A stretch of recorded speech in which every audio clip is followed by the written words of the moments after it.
बिस्मिल्लाहिर्रहमानिर्रहीम। Public administration for PMS and CSS। ये public administration का हमारा लेक्चर नंबर 2 है, जो कि हम चैप्टर 2 को डिस्कस करेंगे। चैप्टर 2 जो है पब्लिक एडमिनिस्ट्रेशन का, that is all about public administration, classical and contemporary theories and concepts. This is one of the most important chapter. इसमें से एक सवाल मस्ट आता है। समटाइम्स इसी चैप्टर में से एग्जामिनर जो है वो 2 सवाल पूछ लेता है। इसके अंदर हमने पढ़ना क्या है और हमने उसको किस तरह से तैयार करना है, I will let you know in this lecture. ये लेक्चर स्टार्ट होता है ब्यूरोक्रेसी के कॉन्सेप्ट से। ब्यूरोक्रेसी क्या होती है? ब्यूरोक्रेसी एक टर्म है बेसिकली, और जिसके मुताबिक जो गवर्नमेंट का सिस्टम है, जिसको हम कहेंगे कि जो डिसीजन मेकिंग है वो गवर्नमेंट ऑफिशियल्स लेते हैं जो नॉन इलेक्टेड होते हैं। यानी कि जो किसी एग्ज़ामिनेशन के थ्रू अपॉइंट हो के गवर्नमेंट ऑफिशियल्स बनते हैं, जो कि इलेक्टेड नहीं होते, वो जब पॉलिसीज़ के बारे में डिसीजंस लेते हैं या उनकी इम्प्लीमेंटेशन के बारे में डिसीजंस लेते हैं, तो इस कॉन्सेप्ट को कहा जाता है ब्यूरोक्रेसी। ब्यूरोक्रेसी एक रिजिड किस्म का सिस्टमैटिक सिस्टम होता है। इसमें अगर हम रोल ऑफ ब्यूरोक्रेसी देखें तो ब्यूरोक्रेसी का रोल ये होता है कि पॉलिसी फार्मूलेशन के अंदर सबसे पहले ब्यूरोक्रेसी रोल प्ले करती है। पॉलिसी फार्मूलेशन के बाद जब आप पॉलिसी को इम्प्लीमेंट करने जा रहे होते हैं तो ये काम जो है वो ब्यूरोक्रेसी का होता है। जितनी पॉलिसीज़ किसी भी रियासत के अंदर इम्प्लीमेंट होती हैं, आम तौर पर पर्टिकुलरली हम पाकिस्तान की बात करें तो जितनी पॉलिसीज़ जो है वो इम्प्लीमेंट होंगी वो ब्यूरोक्रेसी उनको इम्प्लीमेंट करती है। ब्यूरोक्रेसी उनके ऊपर चेक एंड बैलेंस रखती है, और ब्यूरोक्रेसी जो है वो उन पॉलिसीज़ को जो है वो एवेलुएट भी करती है। तो role of bureaucracy in the system of government is the pivotal, indispensable and inevitable. We can say कि ये एक तरह से बहुत ही इम्पॉर्टेंट चीज़ है सिस्टम को रन करने के लिए, ब्यूरोक्रेसी। ब्यूरोक्रेसी अल्टीमेटली काम क्या करती है? ये एडमिनिस्ट्रेशन को रन करती है, ये पॉलिटिकल एग्जेक्टिव्स को एडवाइस करती है, लॉ मेकिंग के अंदर ये असिस्ट करती है, पॉलिसी फार्मूलेशन करती है, रिकॉर्ड कीपिंग करती है। तो ये जेनेरिक जो ब्यूरोक्रेसी के रोल्स हैं उनको हम इस तरह से डिस्कस करते हैं। फिर हम देखते हैं कि ब्यूरोक्रेसी की इटसेल्फ कैरेक्टरिस्टिक्स या फीचर्स क्या होते हैं। उसमें तो एक ये पहली कैरेक्टरिस्टिक्स ब्यूरोक्रेसी की ये है कि इसकी एक क्लियर हायरार्की एग्जिस्ट करती है। फिर स्पेशलाइजेशन, स्पेसिफिकली जो बंदा जिस काम के लिए स्पेशलाइज्ड है उसको उसी के ऊपर जो है वो डिप्लॉय किया जाता है। फिर डिवीजन ऑफ लेबर होती है, पर्टिकुलरली कि किस किस तरह से आप जो है वो लेबर के काम को डिवाइड करेंगे उनकी स्किल्स को सामने रखते हुए।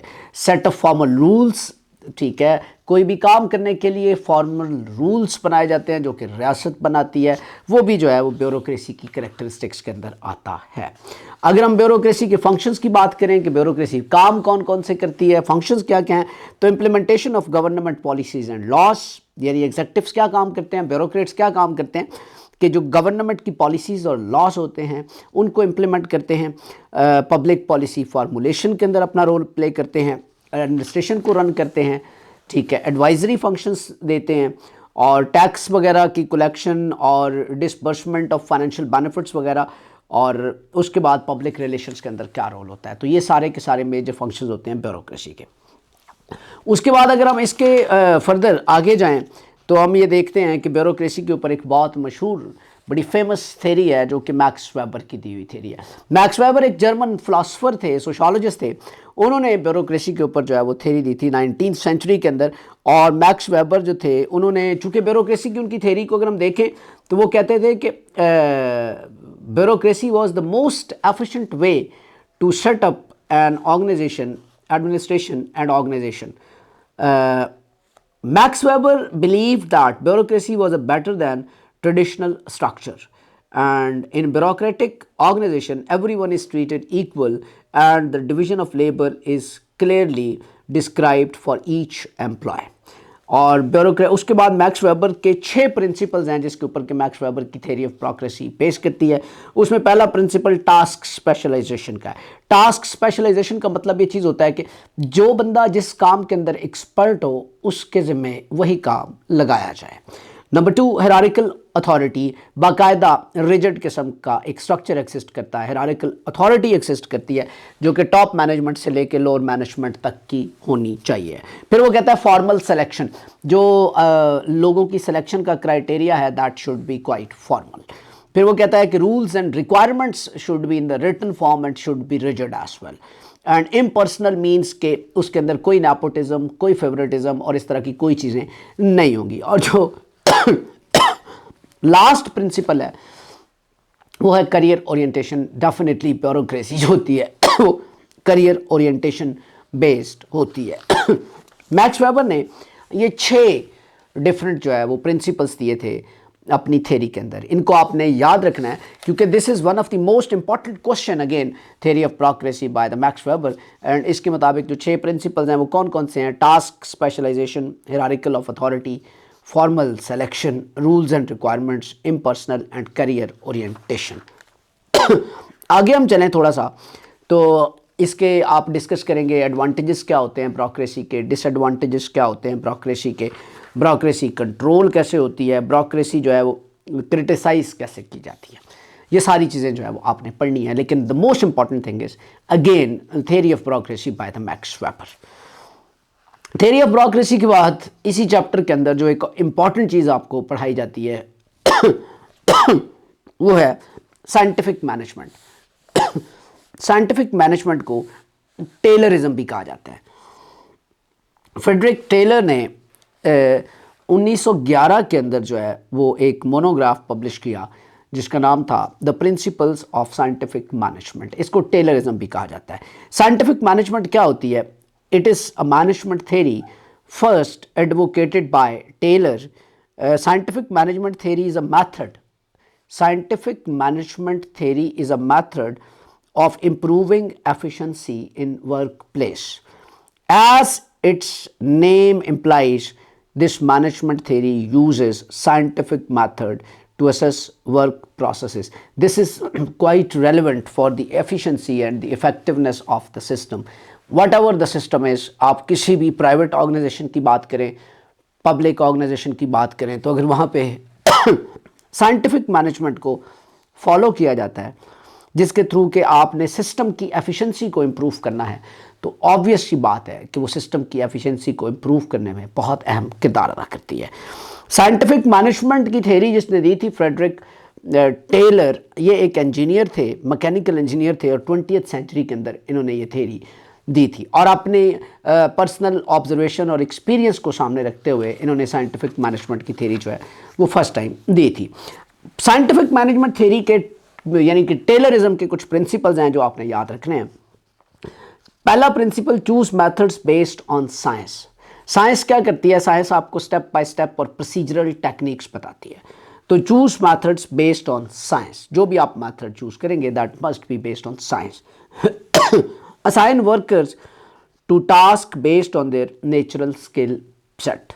एक बंदा जो नेचुरली जिस काम में एक्सपर्ट है उसको वही काम जो है वो असाइन किया जाए। Monitor workers performance. वर्कर की परफॉर्मेंस को मॉनिटर करना भी एक प्रिंसिपल है साइंटिफिक मैनेजमेंट का। और divide workload appropriately between workers and the managers. ये 4 फंडामेंटल प्रिंसिपल्स हैं जो कि साइंटिफिक मैनेजमेंट के हैं। कौन कौन से हैं? Choose methods based on the science, assign workers to task based on their sets skill sets, और मॉनिटर वर्कर्स परफॉर्मेंस, और divide workload appropriately between the workers and the managers. उसके बाद गोल्स एंड ऑब्जेक्टिव्स है scientific management के, real world application है scientific management theory की, और फिर जो टेक्निक्स है साइंटिफिक मैनेजमेंट थ्योरी की जो अप्लाई होती हैं वो किस तरह से की जाती हैं, इसको भी आपने देखना है। उसके बाद क्योंकि ये चैप्टर सारा का सारा जो है वो that is based on the theories, तो अभी इसकी थ्योरीज चलेंगी, ठीक है। तो हम अभी देखते हैं अगली जो थ्योरी है that is human relations theory.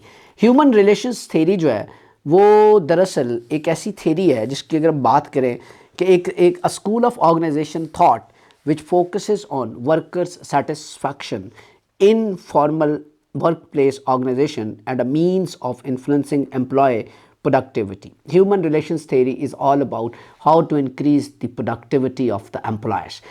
how can you facilitate the employees to increase the efficiency and effectiveness and the productivity of the organization. अगर हम इसकी बात करें हिस्ट्री की, तो ये थेरी जो है वो 1924 के अंदर फर्स्ट टाइम जो है इसको इंट्रोड्यूस किया गया, और ये थेरी जो थी वो एल्टन मेयो और फिट्स ने दी थी, जिनका ताल्लुक हार्वर्ड बिजनेस स्कूल से था। ह्यूमन रिलेशंस थेरी जो है ये बड़ी इंपॉर्टेंट थेरी है एग्जाम पॉइंट ऑफ व्यू से भी और वैसे भी एडमिनिस्ट्रेशन के हवाले से आपको पता होना चाहिए। इसके की प्रिंसिपल्स कौन कौन से हैं? 4 मेजर एक्टर्स हैं जिसके ऊपर ह्यूमन रिलेशंस थ्योरी बेस करती है। Single employee, the employee, group of employees, ये जो यूनियंस होती हैं, group of employees, supervisors and managers, और द ऑर्गेनाइजेशन। ये 4 बेसिक जो है वो एक्टर्स होते हैं जो कि इसके अंदर जो है वो ह्यूमन रिलेशंस थ्योरी के अंदर इम्पॉर्टेंट है। अगर हम बात करें इसके प्रिंसिपल्स की, तो प्रिंसिपल्स के अंदर पहला प्रिंसिपल ये है कि सारे एम्प्लॉयज़ को इक्वली ट्रीट किया जाए। Promote positive group values and relationship. Number 3, ensure effective management and supervision. And number 4, establish effective organizational conditions. तो ये 4 बेसिक प्रिंसिपल्स हैं जो ह्यूमन रिलेशंस थ्योरी के अंदर आते हैं। अगर हम इसकी करैक्टरिस्टिक्स की बात करें तो 3 मेजर करैक्टरिस्टिक्स हैं ह्यूमन रिलेशन थ्योरी की। कोऑर्डिनेशन प्रोसेस इसमें इन्वॉल्व होता है, जॉब सेटिस्फैक्शन लोगों की, और ह्यूमन एस्पेक्ट जो है, ये 3 इंपॉर्टेंट इसके करैक्टरिस्टिक्स हैं। अगर हम बात करें इसकी ह्यूमन रिलेशंस थ्योरी के बाद नेक्स्ट जो थेरीज हमारी स्टार्ट होती हैं वो लीडरशिप की थेरीज हैं। लीडरशिप क्या होती है, सबसे पहले ये बात समझने की है। लीडरशिप एक ऐसा मैकेनिज्म है पब्लिक एडमिनिस्ट्रेशन के अंदर, particularly refers to the ability of public officials or the administrators to influence and guide the actions and decisions of individuals or groups towards achieving the goal and objectives of the public organization. Public organization के कुछ objectives होते हैं, कुछ goals होते हैं। उन objective और goals को अचीव करने के लिए जो डायरेक्टिव्स होते हैं, जो डायरेक्शंस दी जाती हैं, वो लीडर्स देते हैं। Leader is a man who nose the way, who shows the way and who goes the way. Leadership के ऊपर मुख्तलिफ किस्म की थेरीज हैं, लेकिन उससे पहले हम देखेंगे लीडरशिप के कंपोनेंट्स कौन कौन से होते हैं। लीडरशिप के कंपोनेंट्स के अंदर पहला सबसे कंपोनेंट स्ट्रेटेजिक लीडरशिप, उसके बाद ऑर्गेनाइजेशनल एनालिसिस, उसके बाद कॉन्फ्लिक्ट मैनेजमेंट, उसके बाद work place culture, overall vision. ये सारे के सारे जो है वो लीडरशिप के कंपोनेंट्स हैं। फंक्शंस अगर हम लीडरशिप के देखें तो उसके अंदर गोल determination, coordinate organizational activities, present the organization or represent the organization, or integrate objectives, direct and motivate staff, organize activities, encourage teamwork, communication, and take initiatives and control and supervision. So these are all the major functions of the leadership that you must have these major functions on your fingertips. की leadership traits कौन कौन से होते हैं, जो leadership की qualities होती हैं वो कौन कौन सी होती हैं। उसके अंदर इफेक्टिव कम्युनिकेशन होनी चाहिए, लीडर की ट्रस्ट वर्दी होना चाहिए, डिसाइसिव होना चाहिए, इंडिपेंडेंट थिंकर होना चाहिए, पॉजिटिव होना चाहिए, ह्यूमिलिटी उसके अंदर होनी चाहिए, और कन्फ्लिक्ट को रिजॉल्व करने की सलाहियत उसके अंदर होनी चाहिए। और leader must be visionary, team builder, और पर्सनेबल होना चाहिए, और अप्रिसिएटिव होना चाहिए, अडेप्टेबल होना चाहिए। और ये जो क्वालिटीज़ हैं ये एक लीडर के अंदर जो है वो होना ज़रूरी है। उसके बाद लीडरशिप की अगर हम थेरीज़ की बात करें, ये तो मैंने आपको फंडामेंटल कॉन्सेप्ट बताया। लीडरशिप की जो थेरीज़ हैं वो 5 थेरीज़ को हम डिस्कस करेंगे लीडरशिप की। इसमें से भी समटाइम्स आपके पेपर में कोई ना कोई थेरी आ जाती है। 5 थेरीज़ जो लीडरशिप की हैं उसमें सबसे पहली थेरी है great man theories of leadership. Great man theory of leadership जो है ये बड़ी इंटरेस्टिंग है। इस थेरी के मुताबिक ये theory great man of leadership जो है ना, ये थॉमस ने दी थी, और इस थेरी के अंदर वो ये कहता है कि leaders are born not made. ठीक है, तो लीडरशिप क्वालिटीज़ जो होती है ना वो बाय बर्थ होती हैं आपके अंदर। ये इस चीज़ के ऊपर बात करता है लीडरशिप की थेरीज़ के ऊपर, और इसके ऊपर डेफिनेटली बहुत सारे अपोजिंग व्यूज़ भी मौजूद हैं, लेकिन इसका पूरा का पूरा फोकस ये रहा कि लीडर्स जो होते हैं वो बाय बर्थ लीडर्स होते हैं। बाय जो बॉर्न लीडर्स जो है ना वही लीडर्स होते हैं। Leaders can never be made. ये great man theories of leadership है। उसके बाद दूसरी थेरी है कंटिजेंसी लीडरशिप।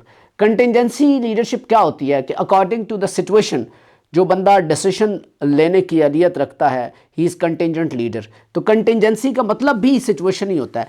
तो contingency theory of leadership gives importance to the situation at which leadership quality is required. Leader should choose the optimum action in the different situation which describe the leadership quality of a leader. According to the contingency theories of leadership, the best style of leadership is changed with the different variables with respect to the environment।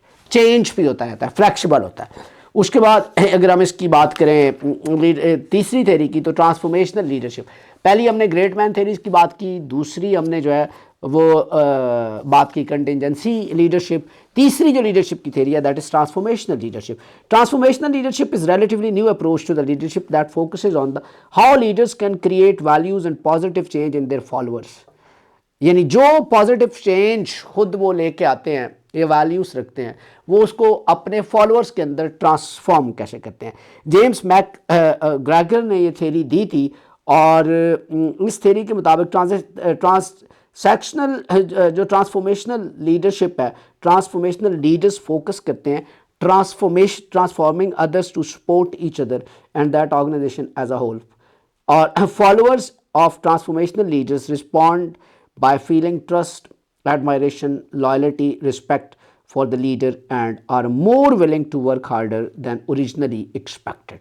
So transformational leadership means that the leaders have the quality to transform the norms, the values and the styles and the change of the behavior into their followers। that is the transformational leadership। अगर मुझे एक काम आता है तो वो मेरे followers को भी मैं उसको सिखाऊं, that is the example of transformational leadership। और इसकी कुछ जो ट्रांसफॉर्मेशनल लीडरशिप के कुछ फैक्टर्स होते हैं, वो 4 फैक्टर्स होते हैं। Inspirational motivation, intellectual stimulation, idealized influence or individualized consideration। So these are the 4 fundamental factors of the transformational leadership। उसके बाद नेक्स्ट है जी trait theory of leadership. Trait theory of leadership suggests that certain inborn or innate qualities and characteristics make someone a leader। ये great man theory से मिलती जुलती है। ये कहता है क्वालिटीज़ जो है वो आपकी बर्थ ही होती हैं। These qualities might be personality factors, physical factors, intelligence factors and so on. In essence अगर हम ये बात करें तो हम कहेंगे कि trait theory proposes that the leaders and leaders traits are central to an organizational success। obviously leaders traits जैसे कि मैंने बात की कि वो पर्सनालिटी ट्रेट्स हों, फिजिकल ट्रेट्स हों, मेंटल ट्रेट्स हों या इंटेलिजेंस ट्रेट्स हों, they can play the most important role. So this is the trait theory of the leadership. और इस ट्रेट कौन कौन से होते हैं एक लीडर के अंदर?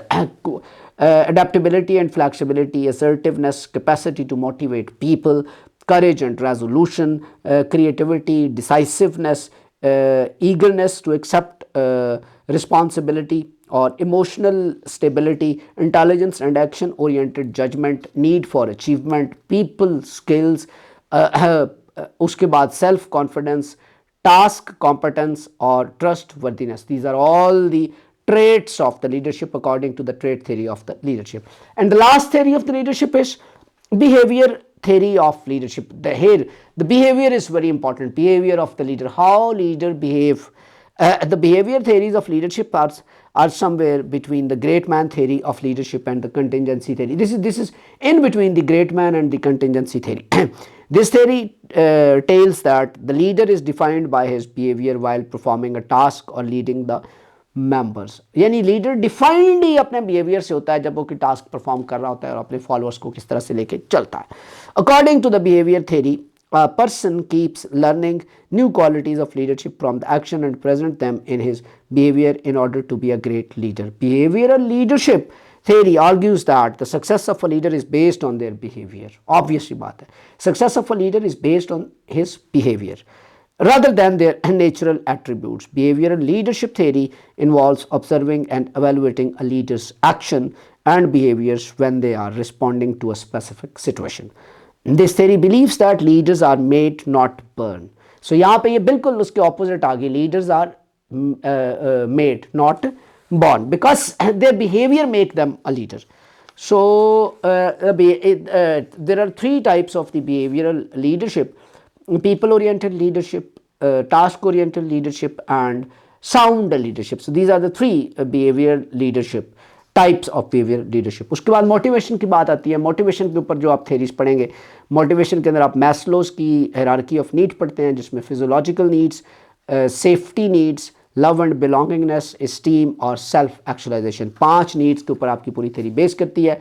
उसके बाद आप हर्सबर्ग की मोटिवेशन थेरी को पढ़ते हैं, जिसको टू फैक्टर्स और डुअल फैक्टर और 2 फैक्टर थेरी भी कहा जाता है, जिसमें 2 कॉन्सेप्ट होते हैं, एक हाइजीन और एक मोटिवेटर्स। हाइजीन का मतलब होता है encompasses basic things like working conditions, compensation, supervision and company policies, ये हाइजीन के अंदर आता है। और मोटिवेशन के अंदर perks, privileges, opportunities and all these things are the part of motivators. So the hygiene and the motivators both are quite useful for the motivation of any person. So Herzberg's motivation theory actually based on hygiene and motivators. उसके बाद आप reinforcement theory को पढ़ते हैं। Reinforcement theory भी motivation की theory है, जो कि स्किनर ने प्रपोज की थी। और reinforcement theory of motivation overlooks the internal state of individuals. Internal state means के इंडिविजुअल की फीलिंग्स क्या है, ठीक है, और कौन कौन सी चीज़ें उसको अच्छी लगती हैं, कौन कौन सी चीज़ें उसको बुरी लगती हैं, उसका लीडर उसको किस तरह से ट्रीट करता है, उसके कलीग्स उसको किस तरह से ट्रीट करते हैं, उसके अंदर डिप्रेशन कितना होता है। तो reinforcement theory is all about the internal feelings. और इसकी कुछ जो है वो मेथड्स होते हैं जो मैनेजर्स यूज़ करते हैं for controlling the behaviour of employees. इस थ्योरी के मुताबिक उसमें positive reinforcement, negative reinforcement, punishment, extinction, etcetera etcetera. उसके बाद आपने इसमें पढ़नी है सेल्फ डिटर्मिनेशन थ्योरी और network transactional theory of leadership. इसमें एक कॉन्सेप्ट गवर्नेंस का कॉन्सेप्ट है। गवर्नेंस क्या होती है? गवर्नेंस ऑब्वियस ही बात है कि एक ऐसा मैकेनिज़्म होता है कि जिसके थ्रू जो है वो सिस्टम को जो है वो चलाया जाता है। गवर्नेंस का एक पर्पज़ होता है, एक स्ट्रक्चर होता है, उसका एक एनवायरनमेंट होता है, गवर्नमेंट की अपनी स्ट्रैटेजीज होती हैं, उसका एक कल्चर होता है, उसके रिलेशंस होते हैं, गवर्नमेंट की परफॉर्मेंस होती है। गुड गवर्नेंस की कैरेक्टरिस्टिक्स कौन कौन सी होती हैं? पार्टिसिपेटरी होती है, रूल ऑफ लॉ एक कैरेक्टरिस्टिक है गुड गवर्नेंस की, consensus orientation, equity and inclusiveness एक कैरेक्टरिस्टिक है, transparency, accountability, responsiveness, effectiveness and efficiency और स्ट्रेटेजिक विजन, ये गुड गवर्नेंस की कैरेक्टरिस्टिक्स हैं। अगर हम स्ट्रेटेजिक मैनेजमेंट की बात करें तो strategic management that is actually the long term management, that is goal oriented management. और स्ट्रेटेजिक प्लानिंग की बात करें तो आप जो लॉन्ग टर्म प्लान करते हैं वो आप किस तरह से प्लान करते हैं, उसके प्रोसेस के अंदर जो है वो 5 स्टेप्स होते हैं। आप गोल सेट करते हैं, एनालिसिस करते हैं, स्ट्रैटेजी को फॉर्मुलेट करते हैं, फिर स्ट्रैटेजी को इम्प्लीमेंट करते हैं और फिर आप स्ट्रैटेजी को एवेलुएट करते हैं। तो ये strategic planning, strategic management process के अंदर ये चीज़ें आती हैं। उसके बाद स्ट्रेटेजिक मैनेजमेंट प्रोसेस के बाद एडमिनिस्ट्रेटिव कल्चर क्या होता है? Administrative culture, there is a close relationship between the culture and the behavior. Culture represents the values cherished by an individual, a society or an institution. These values underlines the external conduct which is reflected as behavior. Obviously, the issue of governance in administration in recent times has become increasingly important. It is true that organized society always needs some forms of government. Administrative culture, as far as the administrative culture is concerned, तो administrative culture कितना strict है, कितना rigid है, कितना flexible है, this is important to understand the administrative culture. अगर हम बात करें उसकी एडमिनिस्ट्रेटिव कल्चर की अप्रोचेस की, तो 3 अप्रोचेस हैं।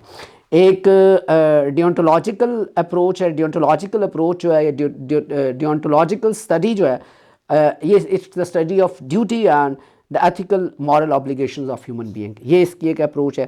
थियोलॉजिकल जो अप्रोच है, theological approach is based on the analysing the success of a decision in producing a desired effect, ये थियोलॉजिकल अप्रोच है। और स्पिरिचुअल जो इसकी अप्रोच है वो दैट इज़ ऑल अबाउट कि आपकी जो जिसको आप कहते हैं कि आप स्पिरिचुअलिटी की जो अप्रोच एडमिनिस्ट्रेटिव कल्चर के अंदर आती है, जिसके अंदर कि आपके इमोशंस, आपके सेंटिमेंट्स और ये सारी चीज़ें जो स्पिरिचुअल कैटेगरी के अंदर जो है वो लाए कर रही होती हैं, उसको हम देखते होते हैं। ठीक है, इसके अंदर आप जो है वो परसीव करते हैं common future of society and all these things.